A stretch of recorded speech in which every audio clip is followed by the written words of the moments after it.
আজকে বানাচ্ছি আলু চচ্চড়ি। সোমবারে দিয়ে দিলাম 2টা শুকনো লঙ্কা আর 5 ফোড়ন।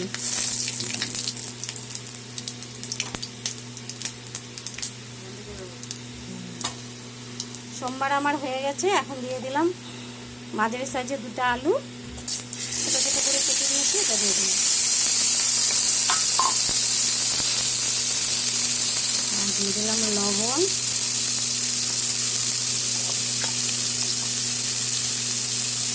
আর দিলাম হলুদ। এখন এগুলোকে আমি ভেজে নেব।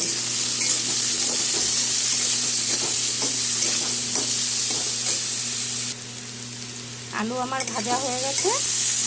এখানে আছে একটা মাঝারি সাইজের একটা টমেটো আর 3টা কাঁচা লঙ্কা কেটে ধুয়ে নিয়েছি, এটা দিয়ে দিলাম।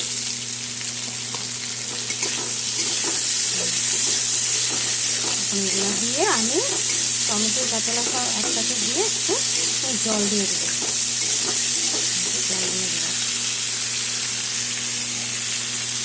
দিয়ে দিলাম জল।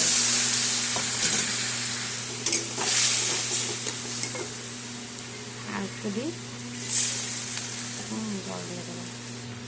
এখন দিয়ে দেবো টেস্টের জন্য অল্প চিনি, দিয়ে দিলাম অল্প চিনি।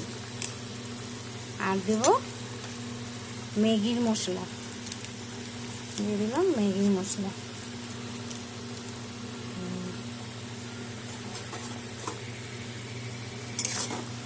এখন আবার একটু ঢেকে দেব।